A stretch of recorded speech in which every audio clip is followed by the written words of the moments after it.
Hi there, dear listener. Laszlo here with a quick pre-roll message for you. Before we get started, I want to let you know there are all kinds of convenient ways for you to support my efforts to bring you all these podcast shows on Chinese history, Chinese sayings, and tea history. If you go to my website at teacup.media and click the support button at the top, you'll find a bunch of ways to show some appreciation.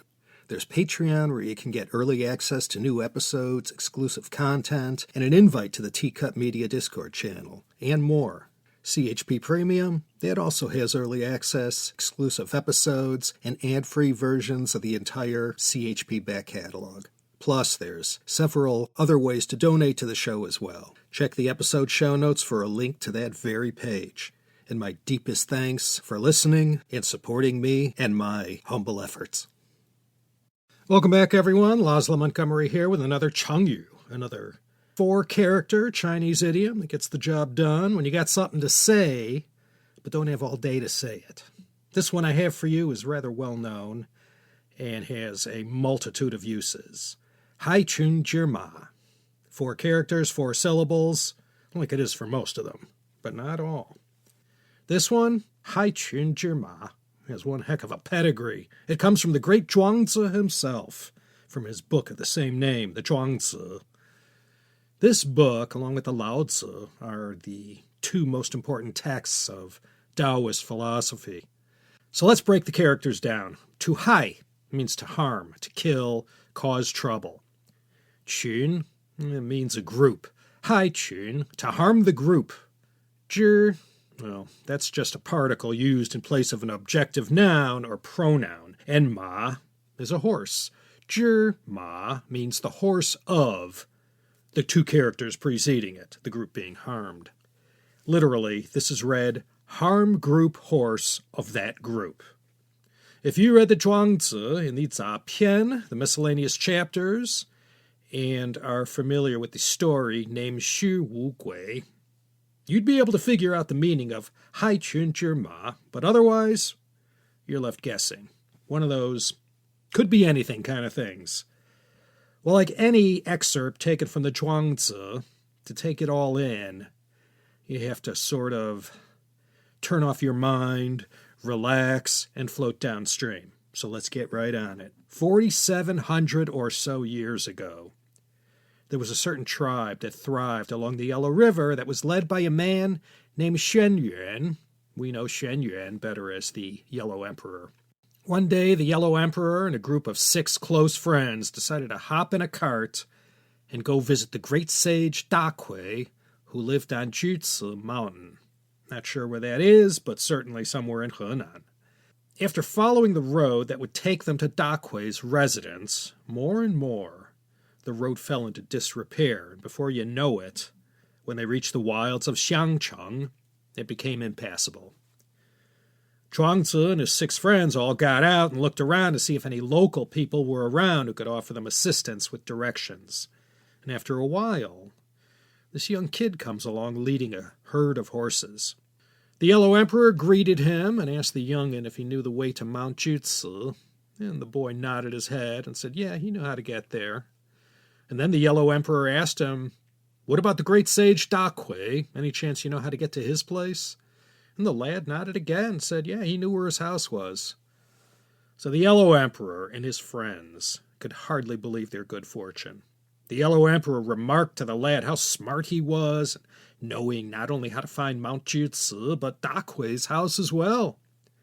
So the Yellow Emperor thought, well, while he had him, he asked the boy, what about governing the world? Might you know the best way? Well, the kid was hesitant at first, but after being pressed by the Yellow Emperor, he said, governing the world? It shouldn't be too difficult. It's no different from herding horses, like I'm doing. He began to explain. When I was younger, I roamed and played within the 6 confines of the universe. But later I got sick, and my eyesight weakened.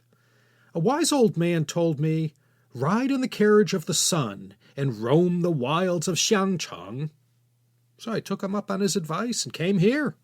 And soon my eyesight began to improve, and once again I could roam and play as before, even beyond the 6 confines of the universe. Therefore I believe governing the world, it simply a matter of herding horses. It's not that hard to do." The Yellow Emperor stood before the young kid and said, "I am the ruler of the world, and in fact, how to govern the world is none of your business. But let me ask you while I have you, if you yourself were in my shoes and ruled the world, how would you do it?"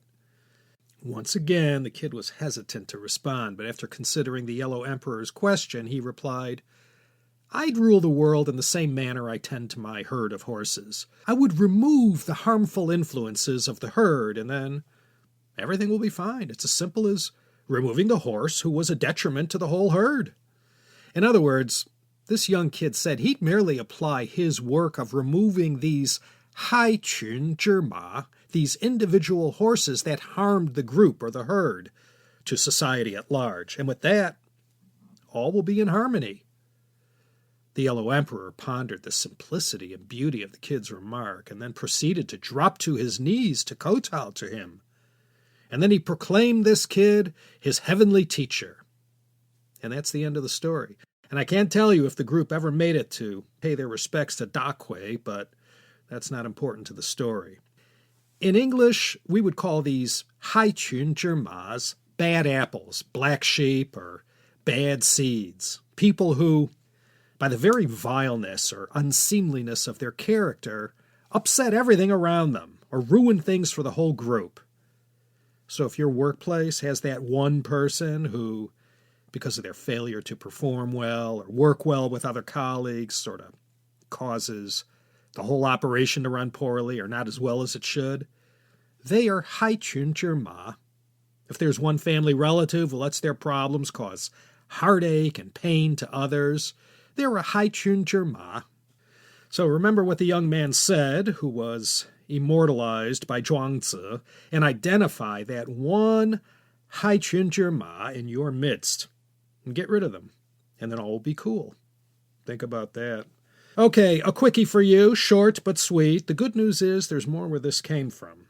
And for that, I have to thank Emma over in the CSP, Chengyu Yanjiu Zhongxin, scouring the ancient texts for all these gems I bring to you each episode.